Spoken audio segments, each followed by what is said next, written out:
नमस्कार साथियों। आज के इस वीडियो में हम बात करेंगे NWR उत्तर पश्चिमी रेलवे जोधपुर डिवीजन के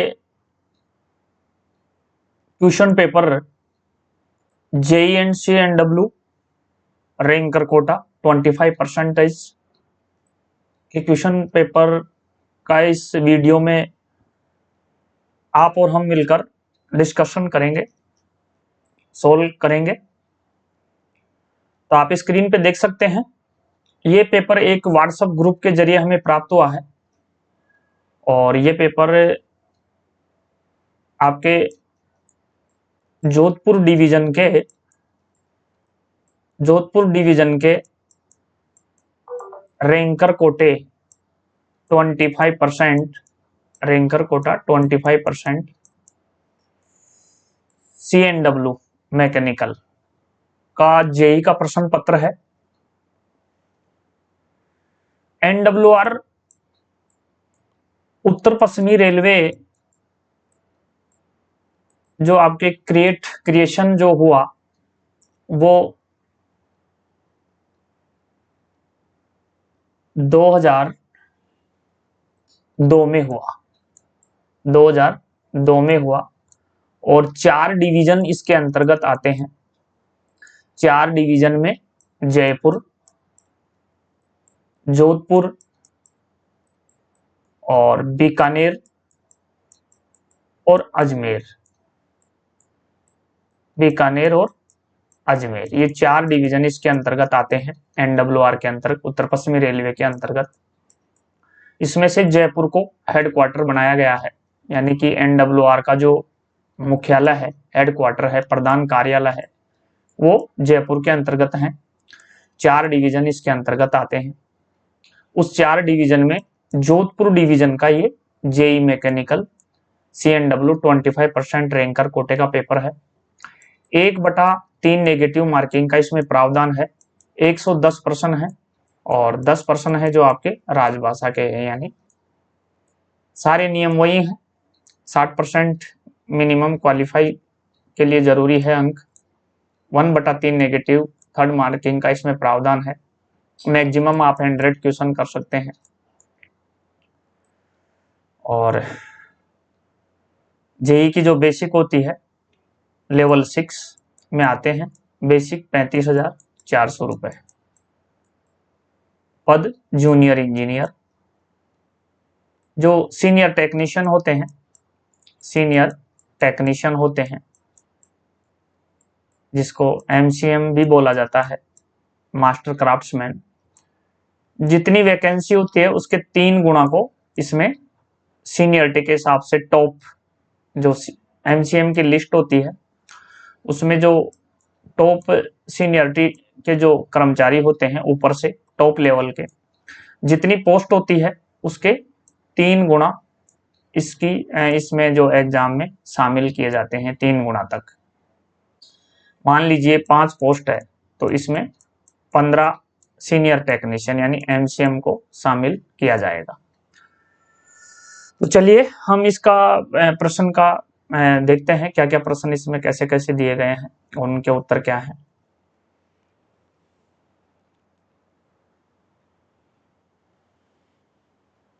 जो पहला प्रश्न दिया गया है वो है, देख लेते हैं।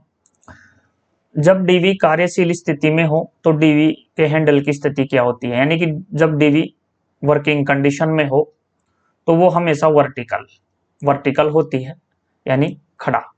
और जब नॉन वर्किंग कंडीशन में हो, जब कार्य नहीं हो, तो हैंडल की स्थिति हॉरिजेंटल यानी क्षैतिज होती है। तो यहाँ वर्किंग कंडीशन में पूछा गया था, इसलिए यहाँ वर्टिकल हो जाएगा, खड़ा। और यहाँ यदि वो नॉन वर्किंग कंडीशन में पूछता तो फिर क्षैतिज हो जाता, यानी कि हॉरिजेंटल। तो यहाँ राइट आंसर क्या बनेगा आपका? राइट आंसर आपका यहाँ सी बनेगा।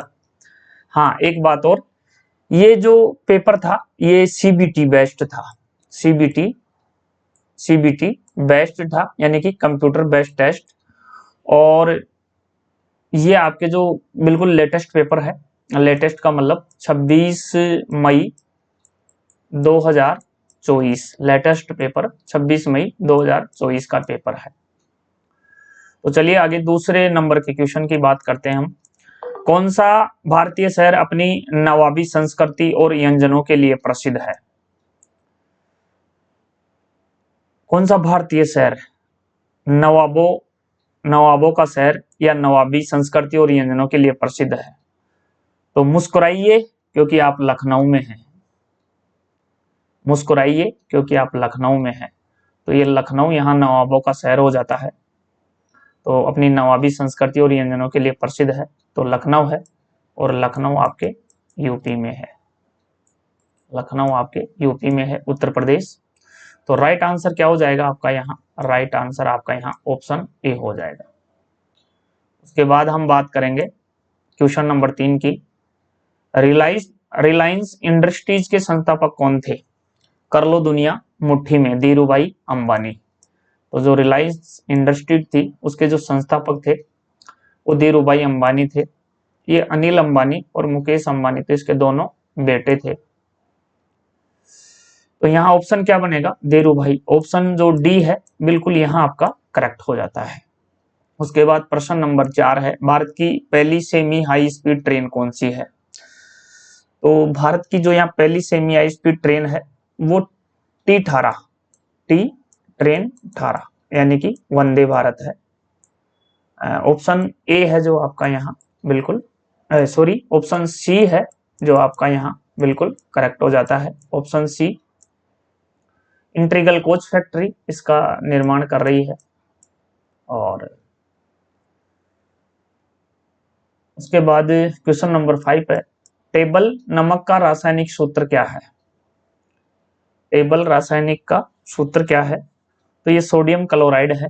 ऑप्शन ए है वही आपका यहाँ राइट आंसर हो जाएगा। उसके बाद है क्वेश्चन नंबर 6, कौन सा बोगी सस्पेंशन बेहतर है? आईसीएफ, बीएमबीएस, केसनफ, एलएचबी। एलएचबी बोगी का जो सस्पेंशन है वो इन सबसे बेहतर है। फिएट बोगी लगती है एलएचबी के अंतर्गत, फिएट बोगी लगती है। फैब्रिका इटालियन ऑटोमोबाइल डी टोरिनो। और फिएट बोगी का जो सस्पेंशन है वो सबसे बेहतर है। राइडिंग इंडेक्स की बात करें हम इसकी तो 2.50 से 2.75, 2.50 से 2.75 इसका राइडिंग इंडेक्स है।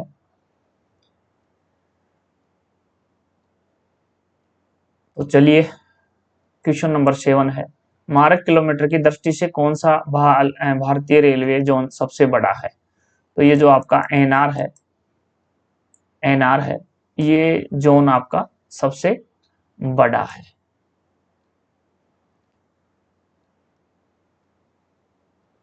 एनआर जोन आपका सबसे बड़ा है। ये एनआर जोन आपका जो क्रिएशन हुआ था यानी क्रिएशन हुआ था वो 1952 में हुआ था, 1952 में हुआ था। और इसके अंतर्गत 5 डिवीजन आते हैं। इसके अंतर्गत 5 डिवीजन आते हैं। 5 डिवीजन में आपका अंबाला, दिल्ली, लखनऊ, मुरादाबाद और फिरोजपुर, 5 डिवीजन इसमें आते हैं। हेडक्वार्टर है जो एनआर का न्यू दिल्ली है। हेडक्वार्टर है जो आपका न्यू दिल्ली है। न्यू दिल्ली इसका हेडक्वार्टर है। तो सबसे बड़ा जोन है एनआर, उत्तर रेलवे, नॉर्थर्न रेलवे। ऑप्शन 8 है, किस भारतीय राज्य को उगते सूरज की भूमि के रूप में जाना जाता है? तो इसका राइट आंसर है अरुणाचल प्रदेश। ऑप्शन ए है यहाँ आपको बिल्कुल करेक्ट आंसर हो जाता है। उगते सूरज की भूमि के रूप में अरुणाचल प्रदेश को माना जाता है। उसके बाद 9 है, आईसीएफ कोच में क्षतिपूर्ति रिंगों की मानक मोटाई है। तो ये 6 mm हो जाएगी आपकी। आईसीएफ कोच में जो स्टैंडर्ड यानी कि थिकनेस है क्षतिपूर्ति रिंगों की जो मानक मोटाई है 6 mm हो जाती है, यानी 6 mm है। तो ऑप्शन ए यहाँ आपका बिल्कुल करेक्ट हो जाता है। यूएमआईडी, यूनिक मेडिकल आइडेंटिटी कार्ड या unique medical ID unique medical identification, UMID सुविधा किससे संबंधित है? तो ये आपके HMIS यानी हेल्थ मैनेजमेंट इंफॉर्मेशन सिस्टम से संबंधित है। ऑप्शन जो बी है यहां आपका बिल्कुल करेक्ट हो जाता है। क्वेश्चन नंबर 11 है, भारी एड स्टॉक के कोण कोक के स्टेम के केंद्र तक प्रक्षेपित एफ की लंबाई mm में निर्धारित है। तो ये 200 mm है, इसके लिए 200 mm आपका राइट आंसर हो जाएगा। उसके बाद क्वेश्चन नंबर 12 है, असंवेदनशीलता परीक्षण के दौरान कितने सेकंड तक ब्रेक नहीं लगाना चाहिए? तो वो 1 मिनट तक। 1 मिनट का मतलब यहाँ सेकंड में पूछा गया है, तो 1 मिनट का मतलब 60 सेकंड। ऑप्शन ए आपका यहाँ बिल्कुल करेक्ट हो जाएगा। क्वेश्चन नंबर 13 है, अंतरिक्ष यात्रा करने वाले प्रथम भारतीय अंतरिक्ष यात्री कौन थे? तो ये राकेश शर्मा थे। Option A answer is correct answer. Next है LHB लिंक ऑफ मैनबुश कोचों में लगाए गए CBC में केवल खींचने की क्रिया, केवल बफिंग की क्रिया, पुलिंग और बफिंग दोनों क्रिया, पुलिंग और बफिंग दोनों क्रिया। ऑप्शन जो सी है आपका यहाँ बिल्कुल करेक्ट है। उसके बाद है, एक त्रिभुज का क्षेत्रफल 36 सेंटीमीटर स्क्वायर है और आधार 12 सेंटीमीटर है, त्रिभुज की ऊंचाई क्या होगी? तो यहाँ त्रिभुज का क्षेत्रफल 36 दिया गया है और इसका जो क्षेत्रफल 1/2 गुणा आधार यहाँ 12 दिया गया है और ऊंचाई अपने को यानी हाइट याद करनी है, तो ये 2 से 6 बार और 6 से ये 36 से 6 बार, तो 6 सेंटीमीटर यहाँ आपका सी ऑप्शन बिल्कुल यहाँ राइट हो जाता है। क्वेश्चन नंबर 16, किस भारतीय रेलवे स्टेशन का रेलवे प्लेटफॉर्म सबसे लंबा है? तो ये पहले खड़गपुर था और अब वर्तमान में हुबली है, तो ऑप्शन डी है जो आपका यहाँ बिल्कुल करेक्ट हो जाएगा। क्वेश्चन नंबर 17 है, निम्नलिखित में से कौन सा अधातु है? यहाँ चांदी अधातु है, सोना अधातु है, लोहा भी अधातु है, लेकिन ऑक्सीजन है जो गैस है ये अधातु नहीं है, तो यही अपना ऑप्शन ए आंसर यहाँ करेक्ट हो जाएगा। उसके बाद 18 है, 6 सेंटीमीटर त्रिज्या वाले वृत्त का क्षेत्रफल क्या है जब पाई का मान 3.14 का प्रयोग करें? यानी कि 22/7 को हम जब इसका मान निकालते हैं तो 3/14 ही आता है। वृत्त का क्षेत्रफल क्या होता है? 5r²। तो यहाँ 3:14 इंटू 6 जब आप इनको 3.14 को 6/6 यानी 36 से मल्टीप्लाई करेंगे, 3.14 को 36 से मल्टीप्लाई कराएंगे तो 113.04 सेंटीमीटर स्क्वायर आ जाएंगे, तो ये ऑप्शन सी आपका यहाँ बिल्कुल राइट हो जाएगा। उसके बाद यहाँ बेकिंग सोडा का रासायनिक नाम पूछा गया है, तो बेकिंग सोडा का जो रासायनिक नाम होता है वो आपके सोडियम बाइकार्बोनेट होता है। ऑप्शन जो बी दिया हुआ है बिल्कुल यहाँ करेक्ट हो जाएगा। क्वेश्चन नंबर 20 है, किस शहर को भारत की IT राजधानी के रूप में जाना जाता है? तो बेंगलुरु को IT राजधानी के रूप में जाना जाता है, बेंगलुरु। ऑप्शन ए यहाँ बिल्कुल आपका राइट आंसर है। क्वेश्चन नंबर 21 है, जब सुरक्षा श्रेणी की वस्तु के लिए मांग मूल्य 10 लाख से अधिक हो, 10 लाख से अधिक हो तो गैर स्टोर की जांच की आवश्यकता होती है। तो 10 लाख आपके ऑप्शन डी में दिया हुआ है, तो डी आंसर आपका यहाँ बिल्कुल करेक्ट हो जाएगा। विटामिन डी की कमी से कौन सा रोग होता है? तो विटामिन डी की कमी से सूखा रोग होता है, ये ऑप्शन ए में दिया हुआ है, तो ए आंसर आपका यहाँ बिल्कुल करेक्ट हो जाएगा। उसके बाद 23 है, भारत का पहला ISO प्रमाणित रेलवे स्टेशन कौन सा है? तो ये आपके गुवाहाटी स्टेशन है, ये आपके गुवाहाटी स्टेशन है, ऑप्शन बी में दिया हुआ है ISO प्रमाणित, ऑप्शन बी आपका यहाँ बिल्कुल करेक्ट हो जाएगा। इसके बाद 24 है, वरिष्ठ पर्यवेक्षक द्वारा अपने अधीन गैर सुरक्षा श्रेणी के कर्मचारियों को लगातार कितने दिनों की LAP प्रदान की जा सकती है? तो वो लगातार 15 डेज की LAP आपको प्रदान कर सकता है, यानी स्वीकृत कर सकता है, सेक्शन कर सकता है, तो 15 LAP यहाँ राइट आंसर हो जाएगा। ऑप्शन सी जो दिया हुआ है बिल्कुल करेक्ट है। प्राकृतिक गैस का मुख्य घटक क्या है? तो ये मीथेन है। ऑप्शन ए आपका यहाँ बिल्कुल करेक्ट हो जाता है। उसके बाद कौन सा एलएचबी कोच की उल्लेखनीय विशेषता है? तो चढ़ाई रोधी विशेषता यानी एंटी क्लाइंबिंग। ऑप्शन ए आपका यहाँ बिल्कुल करेक्ट हो जाएगा। उसके बाद 27 है, निम्नलिखित में से कौन सी कंप्यूटर की प्रोसेसिंग इकाई है? तो ये सीपीयू है, central processing unit. Option A आपका यहाँ बिल्कुल करेक्ट हो जाएगा। क्वेश्चन नंबर 28 है, भारत का राजधानी शहर क्या है? यहाँ भारत की राजधानी पूछी गई है, तो भारत की राजधानी दिल्ली है। ऑप्शन डी आपका यहाँ बिल्कुल करेक्ट हो जाता है। उसके बाद एसीपी का पूरा नाम पूछा गया है, तो एसीपी का पूरा नाम होता है अलार्म चैन पुलिंग, जो कि ऑप्शन सी में दिया हुआ है, तो सी आंसर आपका यहाँ बिल्कुल करेक्ट हो जाएगा। क्वेश्चन नंबर 30 है, पायलट वाल का दूसरा नाम क्या है? तो पायलट वाल का दूसरा नाम PEASD यानी passenger emergency alarm signal device, इसका दूसरा नाम है। तो ऑप्शन जो बी है ये आपका राइट हो जाएगा। बी ऑप्शन आपका यहाँ राइट हो जाएगा। उसके बाद 31 है, कट ऑफ एंगल को कहाँ लगाया जा सकता है? कट ऑफ एंगल को एपी और बीपी यानी कि फीड पाइप और ब्रेक पाइप दोनों पर कट ऑफ एंगल को लगाया जाता है। तो यहाँ सी आंसर आपका बिल्कुल करेक्ट हो जाएगा। नेक्स्ट है, भारतीय विज्ञान संस्थान IISc किस भारतीय शहर में है? तो ये बेंगलुरु में है। भारतीय विज्ञान संस्थान आपका बेंगलुरु में है। तो ऑप्शन बी आपका यहाँ बिल्कुल करेक्ट हो जाता है।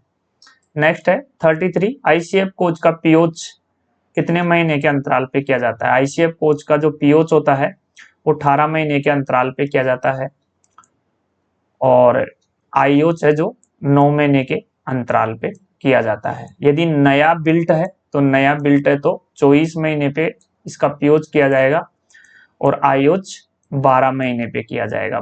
12 महीने पे किया जाएगा। यही यदि एलएचबी की बात करें तो एलएचबी का इसका डबल हो जाता है, 36 मंथ हो जाता है, और आयोच 18 मंथ हो जाएगा। उसके बाद यहाँ क्वेश्चन नंबर 34 है, कार्यशाला में पीसीओ का अर्थ पूछा गया है, तो प्रोडक्शन कंट्रोल ऑर्गेनाइजेशन होता है, तो उत्पादन नियंत्रण संगठन। ऑप्शन ए आपका यहाँ बिल्कुल करेक्ट हो जाएगा। उसके बाद 35 है, x-3 बराबर 7 में x का मान क्या होगा? तो -3 को जब हम 7 के उधर भेजेंगे तो ये प्लस का यानी 7 में प्लस के 3 हो जाएंगे, और x का मान यहाँ आपका 10 हो जाएगा।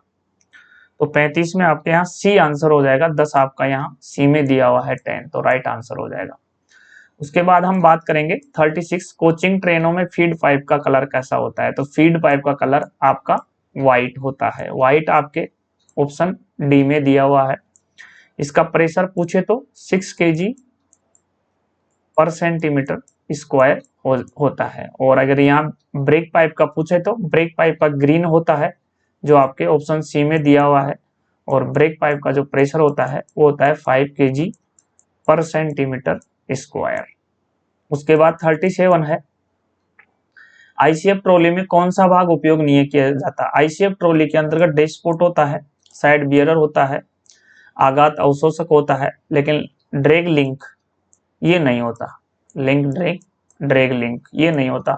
तो ये डी ऑप्शन आपका यहाँ राइट हो जाएगा।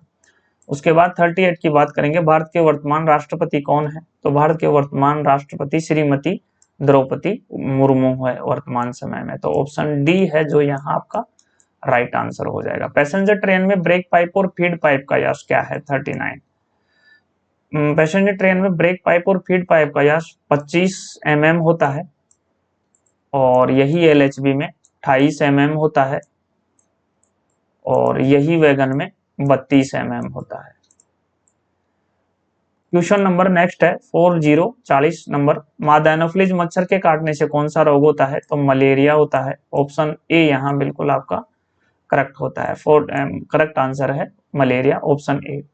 किस भारतीय राज्य की मुख्यमंत्री बनने वाली पहली महिला कौन है? तो ये श्रीमती सुचेता कृपलानी है, जो कि यूपी की मुख्यमंत्री रही थी, जो कि पहली मुख्यमंत्री थी महिला, पहली मुख्यमंत्री महिला सुचेता कृपलानी। ऑप्शन डी है जो आपका यहाँ राइट आंसर हो जाएगा। उसके बाद 42 है, जल वाष्प को द्रव जल में रूपांतरित करने की प्रक्रिया है, तो ये वाष्पीकरण के तहत होता है। ऑप्शन ए आपका यहाँ बिल्कुल करेक्ट हो जाता है। यहाँ सवाल यह है साथियों कि यहाँ ऑप्शन बी भी हो सकता है, लेकिन वरीयता के हिसाब से पहले हम यहाँ ऐसी कंडीशन में, ये मिस प्रिंट है, इसमें वाष्पीकरण दो जगह दे रखा है, वाष्पीकरण वाष्पीकरण, तो ये दोनों सही हैं। ऑप्शन बी भी इसमें सही है और ऑप्शन ए भी सही है। नेक्स्ट है 43, डिसिप्लिन एंड अपील रूल कार्रवाई पर प्रमुख दंड आरोप पत्र जारी करने के लिए प्रयुक्त प्रमुख मानक प्रपत्र है, तो ये मेजर के लिए, यानी मेजर के लिए SF5 है और माइनर के लिए 11 है। SF1 है जो निलंबन के लिए है और SF13 है जो SF14 तक यानी कि 11 तक है। तो यहाँ पूछा क्या गया है, यहाँ पूछा गया है डिसिप्लिन एंड अपील रूल आर कार्रवाई पर प्रमुख दंड आरोप पत्र जारी करने के लिए, तो SF5 हो जाएगा। ऑप्शन ए आपका यहाँ बिल्कुल करेक्ट है। Option A is correct answer. उसके बाद हम बात करेंगे 44, ICF सॉलिड व्हील का न्यूनतम 100 पीसू आकार mm में है, यहाँ दे रखा है 837, यह 837 ऑप्शन ए यहाँ बिल्कुल करेक्ट है। लेकिन यही यदि लास्ट इशू ऑफ वर्कशॉप पूछता है, यानी वर्कशॉप इशू का लास्ट क्या है, तो लास्ट आपका 834 हो जाएगा, 834 हो जाता है। लेकिन अपन ऑप्शन के अकॉर्डिंग देखेंगे तो ऑप्शन के अकॉर्डिंग अपना जो 100 पीसू आकार है वो 837 एक करेक्ट आंसर हो जाएगा। यदि वो लास्ट 100 पीसू आकार पूछता तो 834 हो जाता। वैसे भी 834 यहाँ ऑप्शन में दिया हुआ नहीं है। 45 है, निम्नलिखित में से कौन मानव रक्त का घटक नहीं है? प्लाज्मा है, प्लेटलेट्स है, हीमोग्लोबिन है, एंजाइम, ये नहीं है, तो ऑप्शन डी आपका यहाँ बिल्कुल करेक्ट हो जाएगा। उसके बाद 46 है, 6, 8 और x का औसत 10 है, ठीक है, तो x का मान क्या करा है, तो यहाँ 6 प्लस 8 प्लस x बराबर औसत कितना है 10, तो ये संख्या 1 2 3 10 इंटू 3 यानी बराबर 30। तो यहाँ 8 और 6 को जोड़ देंगे 14 और प्लस x, जब ये -14 करेंगे 30 में से तो x बराबर 16 आ जाएंगे, तो यही x का मान 16 आ जाएगा। ऑप्शन ए है जो अपना यहाँ बिल्कुल करेक्ट हो जाएगा। उसके बाद 47 है, निम्नलिखित में से कौन ऊर्जा का नवीनीकरण स्रोत नहीं है? तो ऊर्जा का जो नवीनीकरण स्रोत है, सौर ऊर्जा है, हवा भी है जो पवन चक्की है, कोयला ये पुराना है यानी नवीनीकरण नहीं है, और पन बिजली ये भी नवीनीकरण स्रोत। कौन सा ऊर्जा का नवीनीकरण स्रोत नहीं है? नवीनीकरण स्रोत नहीं पूछा है, नहीं है, यहाँ ध्यान रखिए। तो सौर है, हवा है, पन बिजली भी है, कोयला यहाँ नवीनीकरण स्रोत नहीं है, तो ऑप्शन सी आपका यहाँ बिल्कुल करेक्ट हो जाएगा। क्वेश्चन नंबर 8 है, कौन सा भारतीय राज्य अपने चाय बागानों के लिए प्रसिद्ध है? चाय बागानों के लिए आपके यहाँ असम हो जाएगा। कौन सा भारतीय राज्य अपने चाय बागान असम में है, तो असम हो जाएगा। ऑप्शन बी आपका यहाँ करेक्ट हो जाएगा। निरीक्षण गाड़ी का परिवहन कोड क्या है? निरीक्षण गाड़ी का आर्य है, तो ऑप्शन डी अपना यहाँ करेक्ट हो जाएगा। इसके अलावा आपको पेंट्री कार WCB का पूछा जा सकता है। इसके अलावा आपको एक्सीडेंट रिलीफ ट्रेन ART का पूछा जा सकता है। इसके अलावा आपको SPART यानी self propelled accident relief train का पूछा जा सकता है। इसके अलावा आपको VPH high capacity parcel van का पूछा जा सकता है, और LHBVPH के लिए यहाँ L लग जाएगा तो LVPH हो जाता है। इसके अलावा आपको महिला डिब्बे का पूछा जा सकता है, तो महिला डिब्बे का Y होता है।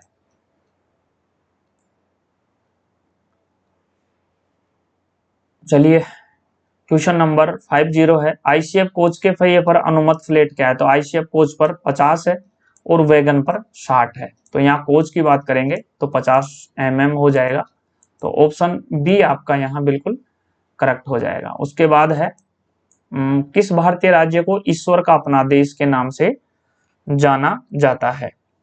तो ये केरल है, इसको ईश्वर का अपना देश के नाम से जाना जाता है। ऑप्शन बी आपका यहाँ बिल्कुल करेक्ट हो जाता है। नेक्स्ट है ICF बफर प्लंजर किससे बना होता है? तो ये कास्ट स्टील का होता है, यानी कच्चा इस्पात। ऑप्शन सी आपका यहाँ बिल्कुल करेक्ट हो जाएगा। 53 है, किस भारतीय राज्य को 5 नदियों की भूमि के रूप में जाना जाता है? तो 5 नदियों में पंजाब, 5 नदियों का समूह जहां बनता है पंजाब है, तो 5 नदियों की भूमि पंजाब को बोला जाता है। ऑप्शन ए करेक्ट हो जाएगा। उसके बाद 54 है, भारत की सबसे लंबी रेलवे सुरंग कौन सी है? तो ये पीर पंजाल है। ऑप्शन ए यहाँ आपका बिल्कुल करेक्ट हो जाएगा। 55 है, वह प्रक्रिया क्या है जिसके द्वारा पौधे अपना भोजन बनाते हैं? तो ये प्रकाश संश्लेषण है। प्रकाश संश्लेषण के माध्यम से पौधे अपना भोजन बनाते हैं। ऑप्शन ए यहाँ बिल्कुल आपका करेक्ट हो जाता है। किस भारतीय स्मारक को प्रेम का प्रतीक के रूप में जाना जाता है? तो प्रेम के प्रतीक के लिए एक ही नाम फेमस है इंडिया में, वो है ताजमहल, जो मुमताज की याद में शाहजहां ने बनवाया था। 57, बाहरी कैलिपर का उपयोग मापने के लिए किया जाता है? तो ये बाहरी डाया मापा जाता है इसे, यानी घेरे के बाहर। तो ऑप्शन जो बी है वो बिल्कुल करेक्ट हो जाता है। क्वेश्चन नंबर 58 है, GM का पूर्ण रूप क्या है? तो GM का होता है गवर्नमेंट ई मार्केट पैलेस, यानी सरकारी ई मार्केट पैलेस। तो ऑप्शन जो बी है 58 में, वो आपका बिल्कुल यहाँ ऑप्शन बी बिल्कुल आपका यहाँ करेक्ट हो जाता है। इसके बाद अपन देखेंगे 59 में, समीकरण हल करना है, x के लिए समीकरण हल करें। तो यहाँ 3x प्लस 5 बराबर 17, 3x प्लस 5 बराबर 17। तो यहाँ क्या आएगा? यहाँ आपका -5 हो जाएगा, तो -5 होते ही ये 12 हो जाएगा और 3 नीचे आ जाएगा, तो ये आपका कट के 4 आ जाएगा। तो ऑप्शन ए है आपका यहाँ बिल्कुल करेक्ट हो जाएगा। उसके बाद किस ग्रह को लाल ग्रह कहा जाता है? तो मंगल ग्रह को लाल ग्रह कहा जाता है। ऑप्शन ए यहाँ बिल्कुल करेक्ट है। 61 है, वर्तमान में जैव शौचालयों में उपयोग किया जाता है? वर्तमान में जैव शौचालयों में उपयोग किया जाता है, तो पी ट्रेप, सी ट्रेप, एस ट्रेप का वर्तमान में जैव शौचालयों में उपयोग किया जाता है। बायोटैंक से संबंधित क्वेश्चन है एस ट्रेप। एनारोबिक बैक्टीरिया इसमें यूज लिया जाता है, और एनारोबिक बैक्टीरिया 120 लीटर डाला जाता है, जिसकी जो अवधि होती है वो 3 मंथ होती है, 3 मंथ होती है। पीएच इसका 6 से 9 होता है, पीएच इसका 6 से 9 होता है। बायोटैंक या बायो टॉयलेट एस्ट्रेप। यहाँ इसका जो आयतन होता है, खाली का वजन 110 केजी होता है और भरे का वजन 410 केजी होता है, और इसका जो प्रभावी आयतन होता है वो 300 होता है। चलिए नेक्स्ट है 62। निम्न में से कौन सी ग्रीन हाउस गैस नहीं है?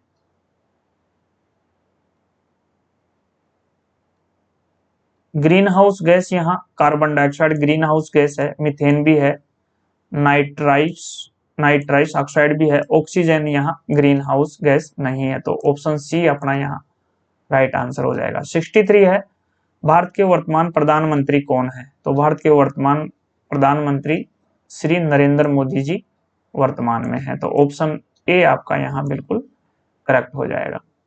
नेक्स्ट 64 है, ART का मतलब क्या है? तो ये एक्सीडेंट रिलीफ ट्रेन, यानी दुर्घटना राहत ट्रेन। ऑप्शन डी आपका यहाँ बिल्कुल करेक्ट हो जाएगा। 65 है, विद्युत धारा की इकाई क्या है? विद्युत धारा की इकाई एम्पियर है। ऑप्शन ए यहाँ आपका बिल्कुल करेक्ट हो जाएगा। 66 है, हेड स्टॉक से बफर प्रक्षेपण mm है, तो ये 635 mm है मैक्सिमम, यानी 635 mm, मिनिमम 584 mm। तो ऑप्शन बी आपका यहाँ बिल्कुल करेक्ट हो जाएगा। 67 है, भौतिकी में नोबेल पुरस्कार जीतने वाले पहले भारतीय कौन थे? भौतिकी के अंतर्गत नोबेल पुरस्कार जीतने वाले पहले भारतीय व्यक्ति आपके सीवी रमन, होमी जे बाबा, एस चंद्रशेखर, अमर्त्य सेन, सीवी रमन थे। तो ऑप्शन ए आपका यहाँ करेक्ट हो जाएगा। किस भारतीय रेलवे स्टेशन को प्रथम ईट राइट स्टेशन के रूप में प्रमाणित किया गया? तो ये मुंबई सेंट्रल। ऑप्शन बी आपका राइट आंसर हो जाएगा। क्वेश्चन नंबर 69 है, भारतीय राष्ट्रगान की रचना श्री रविंद्रनाथ टैगोर ने की थी। तो ऑप्शन ए आपका यहाँ बिल्कुल करेक्ट हो जाएगा। भारत के किस राज्य में प्रसिद्ध बिहू त्योहार मनाया जाता है? बिहू त्योहार आपके असम में मनाया जाता है। ऑप्शन सी आपका यहाँ बिल्कुल करेक्ट हो जाएगा। उसके बाद 71 है, पारंपरिक एयर ब्रेक प्रणाली में प्रति कोच ब्रेक सिलेंडर की संख्या क्या है? तो ये बोगी में 1 और कोच में 2, यानी 1 और 1 2। तो ऑप्शन बी आपका यहाँ बिल्कुल करेक्ट हो जाता है। तो बी ऑप्शन आपका यहाँ राइट हो जाता है। उसके बाद 72 है, 5S किससे संबंधित है? ऊर्जा प्रबंधन, कार्यस्थल प्रबंधन। ऑप्शन बी आपका यहाँ राइट हो जाता है, कार्यस्थल प्रबंधन से संबंधित है 5S। 73 5S के बारे में मैं आपको बता दूं साथियों, 5S से संबंधित एक प्रश्न जरूर आ रहा है आजकल प्रश्न पेपरों में। तो 5S क्या है कि 5S है जो आपके जापान द्वारा विकसित की गई एक तकनीक है, जिसमें ये 5 चरण होते हैं इसमें, जो कि 5 जापानी शब्दों से ये बना हुआ है, सीरी, सीटेन, सीसो, सिकेसु और सिकेसु, यानी कि सोल्ट, सेट इन ऑर्डर, और तीसरा साइन, चौथा स्टैंडर्डाइज और पांचवा सस्टेन। सोल्ट में क्या होता है कि कार्य से जो अनावश्यक उपकरण है उनको हटा दिया जाता है, यानी सामग्री से निकालना शामिल है। और सेट इन ऑर्डर में क्या होता है कि उपकरणों को एक जगह क्रमबद्ध करना होता है। और साइन से यानी मतलब है चमक, तो कार्य क्षेत्र वो उपकरणों की सफाई करना है। और स्टैंडर्डाइज का मतलब होता है कि जो किया जा रहा है उसको स्टैंडर्डाइज करना, यानी रिकॉर्ड करना, ताकि सुधारों को भविष्य में साझा किया जा सके। और एक है आपका इसका लास्ट सुटेन, यानी बनाए रखना। जापानी शब्द है आपका शिचकेसु, यानी सतत के लिए निरंतर प्रयास की जरूरत होती है। तो मूल्यांकन, संचालन और चल रहे परीक्षण के साथ प्रगति का ट्रैक रखना इसके लिए जरूरी है। तो ये 5S थे, 5 विधियां इसमें अपनाई जाती हैं। तो ये कार्यस्थल प्रबंधन से संबंधित है, तो ऑप्शन बी यहाँ बिल्कुल आपका राइट है। 5S जापान द्वारा एक विकसित की गई एक तकनीक है, जिसके बारे में मैंने आपको बता दिया है। 73 है, CDTS control discharge toilet system से आपका क्या अभिप्राय है? तो ये नियंत्रित निर्वहन शौचालन प्रणाली, यानी वही होता है CDTS control discharge toilet system, Hindi में दिया हुआ है नियंत्रित निर्वहन शौचालन प्रणाली। तो ऑप्शन बी आपका यहाँ करेक्ट हो जाता है। यहाँ LHB कोच की गति पूछी गई है, तो 160 किलोमीटर है। अपग्रेडेशन करके इसको 200 किलोमीटर तक किया जा सकता है, अपग्रेडेशन करके। तो यहाँ 160 लेंगे। ऑप्शन बी आपका यहाँ बिल्कुल करेक्ट हो जाता है। डैम्पर्स के क्या लाभ हैं? तो निलंबन बढ़ाया जा सकता है, राइडिंग इंडेक्स में सुधार किया जा सकता है, आराम बढ़ सकता है, तो ऊपर के सभी। तो यहाँ सभी आंसर आपका राइट हो जाएगा। क्वेश्चन नंबर 76 है, WSP का पूर्ण रूप क्या है? तो WSP व्हील स्लाइड प्रोटेक्शन होता है, यानी पहिया फिसलन संरक्षण। ऑप्शन जो सी दे रखा है वो बिल्कुल यहाँ करेक्ट हो जाता है। 77 है, पृथ्वी के वायुमंडल में कौन सी गैस सर्वाधिक प्रचुर मात्रा में है? तो ये नाइट्रोजन है, 78% होती है नाइट्रोजन, और 21% ऑक्सीजन होती है। तो ये 78 और 21 कितने हो गए? 9 और 9, यानी 1% में बाकी सारी गैसें आ जाती हैं। ऑलियम, ऑर्गन, कार्बन डाइऑक्साइड, यानी दोनों मेन है तो नाइट्रोजन 78% है, ऑक्सीजन 21 है, यानी 99%, 1% में बाकी सारी आ जाती है। तो यहाँ क्या पूछा गया, सर्वाधिक प्रचुर मात्रा में नाइट्रोजन है, तो ऑप्शन बी आपका यहाँ बिल्कुल करेक्ट हो जाता है। नई पेंशन योजना क्या है, तो ये कंट्रीब्यूशन यानी मदद देने वाला, ऑप्शन ए है, बिल्कुल यहाँ करेक्ट हो जाता है। रेलवे कर्मचारी डिसिप्लिन एंड अपील रूल 1 अक्टूबर 1968। तो रेलवे कर्मचारी अनुशासन या अपील नियम कब से लागू हुआ, तो ये 1 अक्टूबर 1968, 1 अक्टूबर 1968, तो ऑप्शन ए आपका यहाँ करेक्ट हो जाता है। उसके बाद लोहे का रासायनिक प्रतीक पूछा गया है, तो लोहे का जो रासायनिक प्रतीक होता है वो फे होता है, ऑप्शन ए आपका यहाँ बिल्कुल करेक्ट हो जाएगा। 81 है, 5 सेंटीमीटर भुजा वाले घन का आयतन क्या होगा, तो 5 सेंटीमीटर भुजा वाले घन का आयतन यानी कि 5 इंटू 5 इंटू 5, यानी क्या हुआ 125 सेंटीमीटर क्यूब। तो आपका यहाँ राइट आंसर क्या बना, ए 125 सेंटीमीटर क्यूबिक। तो यहाँ ऑप्शन ए आपका बिल्कुल करेक्ट है। किस भारतीय क्रिकेटर का उपनाम कैप्टन कूल है, तो ये महेंद्र सिंह धोनी, ऑप्शन सी आपका यहाँ बिल्कुल करेक्ट हो जाएगा। बल की एसआई इकाई क्या है, तो ये न्यूटन है, इजी प्रश्न है इसमें, तो ऑप्शन ए आपका यहाँ करेक्ट हो जाएगा। ओलंपिक पदक जीतने वाली पहली भारतीय महिला कर्णम मल्लेश्वरी थी, जो भरोत्तोलन के अंतर्गत जीती थी, तो ये ऑप्शन बी हो जाएगा।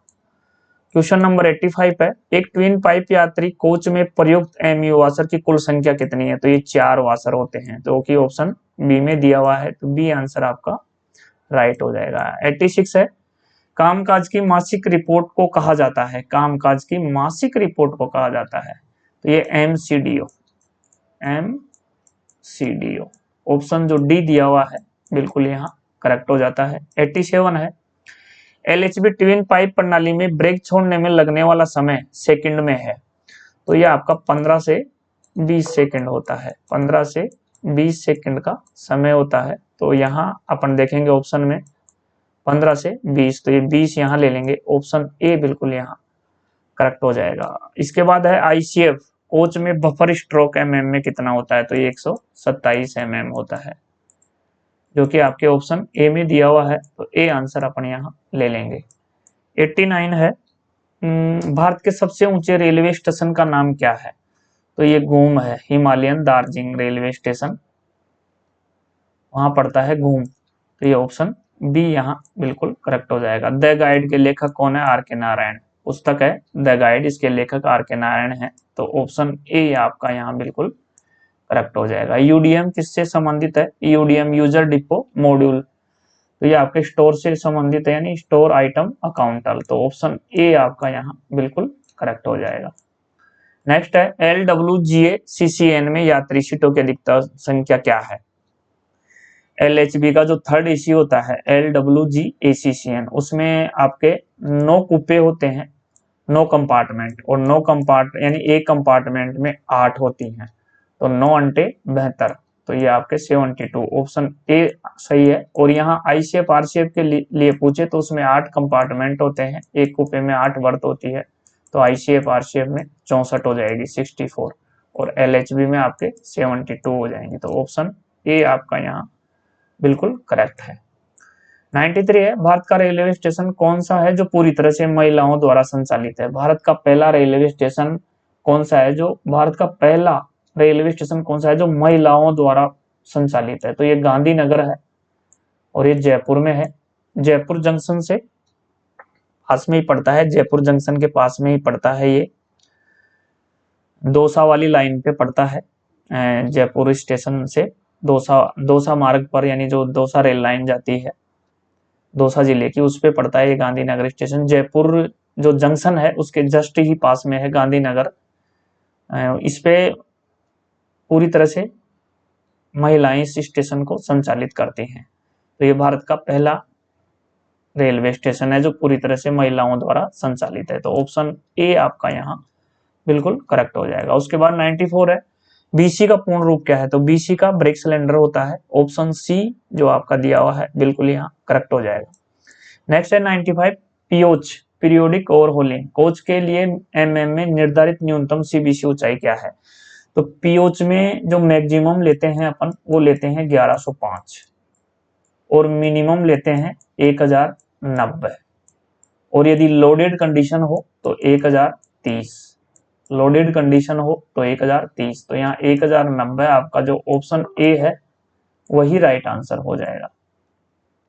उसके बाद 96 है एलएचबी कोच के पहिए में कितने स्पीड सेंसर लगाए जाते हैं? तो ये एक व्हील सेट पर एक लगाए जाते हैं, तो ये टोटल आपके 4 हो जाएंगे। ऑप्शन सी जो है आपका यहाँ बिल्कुल राइट आंसर हो जाएगा। फिर आती है डंप वाल की। प्रत्येक पहिया सेट में कितने डंप वाल प्रदान किए जाते हैं? तो प्रत्येक पहिया सेट में एक डंप वाल फिट किया जाता है, तो 97 में आपका ए आंसर हो जाएगा। पहिया सेट में एक किया जाता है, यानी 4 डंप वाल हो गए और 4 ई स्पीड सेंसर हो गए। दोनों याद रखेंगे, 4 स्पीड सेंसर और 4 डंप वाल एक कोच में। नेक्स्ट है HOAR का पूर्ण रूप क्या है? HOAR का पूर्ण रूप है hours of employment and regulation, यानी रोजगार के घंटे का विनियमन। 2005 में ये संशोधित हुआ था। पहले इसको house of period and rest work के नाम से जाना जाता था। 2005 के बाद इसको संशोधित करके रोजगार के घंटे का विनियमन कर दिया गया, यानी hours of employment and regulation कर दिया गया। 4 कैटेगरी में इसमें बांटा गया है, जिसमें आपका इंटेंसिव, कंटिन्यूस, EI और एक्सक्लूडेड 4 कैटेगरी में इसको बांटा गया है। तो ये ध्यान रखें, ऑप्शन ए है जो आपका यहाँ बिल्कुल करेक्ट हो जाता है। नेक्स्ट है 99, 8 सेंटीमीटर लंबाई और 5 सेंटीमीटर चौड़ाई वाले एक आयत का परिमाप क्या है? तो ये आयत बना देते हैं। इसमें ये 8 हो गया, ये 8 हो गया, ये 5 हो गया और ये 5 हो गया। तो 5 और 5 10, 8 8 16, तो 16 और 10 26। तो 26 आपका ऑप्शन सी में दिया हुआ है, यानी इन चारों को परिमाप के लिए जोड़ देंगे, इनका ऐड कर देंगे। 8 5 13, 13 8 21, 21 और 5 26, तो 26 सी ऑप्शन आपका यहाँ राइट हो जाएगा। उसके बाद 100 है, मानव शरीर में कौन सा अंग इंसुलिन का उत्पादन करता है? मानव शरीर में कौन सा अंग इंसुलिन का उत्पादन करता है? तो ये अग्नाशय करता है आपके। ऑप्शन जो ए दिया हुआ है अग्नाशय है, यही आपका राइट आंसर हो जाएगा। उसके बाद 101 है, अरुणाचल प्रदेश की आधिकारिक भाषा कौन सी है? जो अरुणाचल की जो आधिकारिक भाषा है वो अंग्रेजी है। इसके अलावा नागालैंड, सिक्किम की भी भाषा आधिकारिक अंग्रेजी है, ये भी ध्यान रखें। उसके अलावा 102 है, संसदीय राजभाषा समिति के अध्यक्ष कौन है? तो ये गृह मंत्री जी होते हैं। संसदीय राजभाषा समिति के जो अध्यक्ष होते हैं वो गृह मंत्री जी होते हैं, और केंद्रीय हिंदी समिति के अध्यक्ष जो होते हैं वो प्रधानमंत्री जी होते हैं। तो यहाँ संसदीय राजभाषा समिति के अध्यक्ष पूछे गए थे, इसलिए गृह मंत्री राइट हो जाएगा। यदि यहाँ केंद्रीय हिंदी समिति के पूछा जाता तो प्रधानमंत्री जी हो जाते।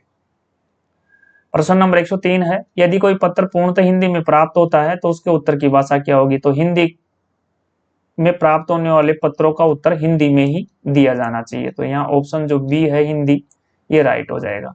अगर हिंदी में प्राप्त होते हैं तो हिंदी में, और अंग्रेजी में प्राप्त होते हैं तो अंग्रेजी में। तो यहाँ ऑप्शन बी आपको बिल्कुल करेक्ट हो जाएगा। 104 है, वर्तमान में भारतीय संविधान में कितनी भाषाएं हैं? वर्तमान में भारत का जो संविधान है उसकी 8वीं अनुसूची में 22 भाषाएं हैं। और जब ये शुरू में जब संविधान बना था, लागू हुआ था, उस समय 1950 में 14 भाषाओं को मान्यता मिली थी, जो कि ऑप्शन सी में दिया हुआ है 14 भाषाएं। तो उस समय 1950 में 14 भाषाएं थी, लेकिन वर्तमान में आज के परिप्रेक्ष्य में ये 22 भाषाएं हैं। कैसे कैसे बढ़ी? ये 14, एक सिंधी भाषा जोड़ी गई, वो आपके 1967 में जोड़ी गई 21वें संविधान संशोधन के तहत। फिर 3 भाषाएं जोड़ी गई, नमक यानी नमक की ट्रिक से याद कर सकते हैं, नेपाली, मणिपुरी और कोंकणी। ये आपके 1971 में जोड़ी गई, 1992 में जोड़ी गई, 1992 में जोड़ी गई 71वें संविधान संशोधन के तहत। फिर 4 भाषाएं जोड़ी गई आपके 2003 में। 2003 में 4 भाषाएं जोड़ी गई, बोडो, डोगरी, मैथिली और संस्थाली, ये 4 भाषाएं जोड़ी गई। संविधान संशोधन था 92वां। तो ये आपके 14 1 15, 15 3 18, 18 और 4 22 भाषाएं जोड़ी गई। इन 22 भाषाओं में अंग्रेजी भाषा शामिल नहीं है। इन 22 भाषाओं में अंग्रेजी भाषा शामिल नहीं है, ये ध्यान रखें। और एकमात्र नेपाली भाषा है जो इन 22 भाषाओं में शामिल है, ये भी यहाँ ध्यान रखें। भारतीय संविधान की 8वीं अनुसूची के तहत ये 22 भाषाएं आती हैं और भाग 17 में इनका वर्णन किया गया है। भाग 17 में इनका वर्णन किया गया है, जिसके लिए आर्टिकल 343 से 351 तक इनका वर्णन है। आर्टिकल 343 से 351 तक 9 आर्टिकल।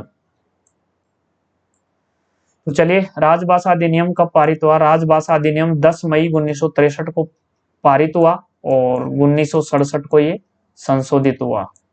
और जो इसकी धारा 3.3 है, राजभाषा अधिनियम 1963 की, वो आपके 26 जनवरी 1965 से प्रभावी है। 3 प्रश्न यहाँ बनते हैं राजभाषा अधिनियम 1963 से। ये कब पारित हुआ? तो ये 10 मई 1963 को पारित हुआ। संशोधित कब हुआ? 1967 को हुआ। और इसकी धारा 3.3 है, राजभाषा अधिनियम की जो धारा 3.3 है वो 26 जनवरी 1965 से प्रभावी हुई। 106 है, संसद की राजभाषा समिति में कितने लोकसभा सदस्य हैं? तो लोकसभा के 20 होते हैं और राज्यसभा के 10 होते हैं, टोटल मिला के ये 30 होते हैं। तो यहाँ लोकसभा के पूछे थे तो लोकसभा के 20 यहाँ ऑप्शन ए राइट हो जाएगा।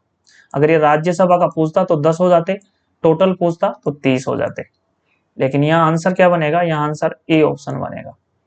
उसके बाद 107 है, राजभाषा अधिनियम की धारा 4 किससे संबंधित है? तो ये राजभाषा समिति के गठन से संबंधित है।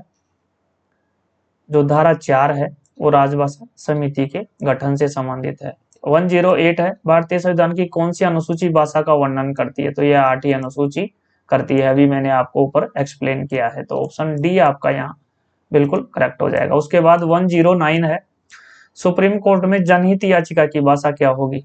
तो सुप्रीम कोर्ट में यदि SLP लगाई जाती है, स्पेशल लीव पिटीशन, जनहित याचिका लगाई जाती है, तो उसकी जो भाषा होगी वो ओनली अंग्रेजी होगी। ऑप्शन सी है वो आपका बिल्कुल करेक्ट हो जाएगा। जनहित याचिका अंग्रेजी भाषा में लगाई जाएगी सुप्रीम कोर्ट में, ये ओनली अंग्रेजी। ऑप्शन जो सी है वो आपका यहाँ बिल्कुल करेक्ट हो जाएगा। इसके बाद वीडियो का लास्ट प्रश्न है 110, केंद्र सरकार के अधिकारियों और कर्मचारियों के लिए निर्धारित हिंदी भाषा प्रशिक्षण मॉड्यूल कौन सा है? तो ये प्रबोध, प्रवीण और प्राग तीनों हैं, तो ऊपर के सभी। तो ऑप्शन डी आपका यहाँ बिल्कुल करेक्ट हो जाएगा। प्रबोध है जो आपका 25 दिन का इसका वर्किंग डे होता है, प्रवीण का 20 दिन का होता है और प्राग्ञ का 15 दिन का होता है। इसके अलावा ये प्रबोध प्राइमरी लेवल का होता है, कक्षा 1 से 5 तक का होता है। प्रवीण आपके मिडिल लेवल का होता है जो कक्षा 6 से कक्षा 8 तक का होता है। और प्रज्ञा है जो आपके सेकेंडरी लेवल का होता है जो कक्षा 9 से कक्षा 10 तक का होता है। ये 3 ही पाठ्यक्रम चलाए जाते हैं, प्रबोध, प्रवीण और प्राग। कंफ्यूज नहीं हो, पाठ्यक्रम कभी भी 4 नहीं होते, पाठ्यक्रम 3 ही होते हैं। ये जो पारंगत है वो प्रज्ञा का ही हिस्सा है। इसके अलावा एक प्रश्न और पूछा जाता है, यदि इनमें 70% से अधिक प्राप्त किए हैं तो इनमें जो राशि कितनी मिलती है? तो प्रबोध के लिए 1600 है, प्रवीण के लिए 1800 रुपए है और प्रज्ञा के लिए 2400 रुपए है। ये भी यहाँ ध्यान रखें। तो चलिए साथियों, ये था जोधपुर डिवीजन का रैंकर कोटे का 25% कोटे का रैंकर कोटे का JEE एंड CNW मैकेनिकल का ये पेपर था, जो कि बहुत ही इजी प्रश्न पत्र था और अच्छा प्रश्न पत्र था। 1/3 नेगेटिव मार्किंग का इसमें प्रावधान था। तो ये आपका पूरा हो चुका है। तो thanks for watching this video. फिर मिलेंगे आप एक नए वीडियो में एक नई तैयारी के साथ। तब तक आज्ञा दीजिए, नमस्कार।